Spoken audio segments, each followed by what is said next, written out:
ဖြည်းဖြည်းပေါ့နောက်ဆုံးကြပဲချိန်မှပြီးပြီဟုတ်သားပဲစမ်းမိတာပြောမရစီမြင်းလက်ရှိတုန်းကကျောင်းနိုင်ဘုန်းကြီးကြီးလူထွက်ချင်စိတ်ပေါက်မှန်ကြီးတစ်ချက်ရှိရထောင်းအဝတ်တွေဝတ်စမ်းမောင်းချက်တွေကောင်းပေါင်းကြီးပေါက်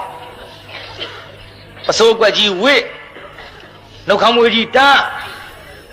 တိုက်ပိုင်ကြီးကြီးတိုက်ပုံကြီးကြီးဝစ်ရှိတယ်မမာသေးတာအဲ့ဒါလို့ဝစ်ပြီးတော့စမ်းကြည့်နောက်ကိုရင်လေးတော့တက်လာဘုန်းကြီးဖေဟေးကျောင်းမကြီးဆုံးမလာတယ်ဖေဟေးဟုတ်လားမှန်ကြီးကရင်မောင်ပေါက်ခေါင်းပေါင်းဖြုတ်အင်ကြီးချုပ်အစိုးချုပ်ကရင်အောက်ပြသွင်းသင်္ကန်းနေနဲ့ဖိုးဒါနှုတ်ခမ်းမွေးကြီးနဲ့ကျောင်းမကြီးကသုံးဝကလေးချညကတော့ဘုန်းကြီးကတော့မော့ကြည့်လိုက်ဝင်းဦးကြီးမြင်လိုက်အဟိဆိုကြည့်လိုက်ဘုန်းကြီးမလုံးဘူးကြောက်ကြတဲ့ခမကြီးကမော့ကြည့်လိုက်အဟိဆိုကြည့်လိုက်ဘာပါလိငါကတင်အောက်အဝတ်တွေသင်္ကန်းနဲ့ဖုံးထားတာများမလုံလို့ဘာလိနောက်ဘုန်းကြီးမလုံလို့လှုပ်ပါလက်ပါများတော့နှုတ်ခမ်းမွေးပြုတ်ကြအဲ့ဒီကြမှာအရှက်လွန်ပြီးတော့ဟာသေမသေးတော့ဆိုပြီးတော့ဗရင်မောက်ကခုံချမလို့ဇွတ်ပြေးကျောင်းမကြီးကနောက်ကလိုက်ရှင်မရမလောက်ပါနဲ့ဖျက်သိခါမှာဗျာရှင်မရမလောက်ပါနဲ့ဖျက်ဒီတော့တယောက်ထက်သိတာဘယ်သူမှပြောမဟုတ်ရှက်တော်မူပါနဲ့လောက်ပါနဲ့ဗျာမရဘူးတရားနာပြေးတာအရှက်လွန်ပြီးဗရင်မောက်ကဂျွန်းပြစ်ချတော့ပါသေးရဲ့ကျောင်းမကြီးကတနာလို့လှမ်းဆွဲတဲ့ချီနှချောင်းတော့မိလိုက်ဒါပတိအပြင်မဲ့ရောက်နေဖမ်းတာကြည့်တော့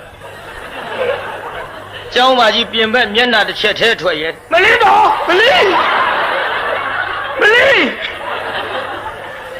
ကိုကြီးတို့လောက်ကြပါတပည့်တော်မကြည့်ရဘူးခင်ဗျမျက်နှာကကျောင်းဘက်လှဲ့လို့ဘယ်ကြည့်ရမလဲဗျသူဟာစောက်ထိုးခေါင်းအောက်ကပြောတာခေါင်းအောက်က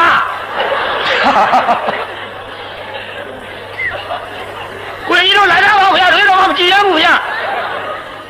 ဘုန်းကြီးကလည်းတရားနာပြည့်စုံမျက်နှာဖုံးတဲ့သင်္ကန်းကလေးဖယ်ပြီးတော့လေဒီကမကြီးသေပြီးလွတ်လာချလိုက်ဘယ်လွတ်ချမှာတော့ဗျ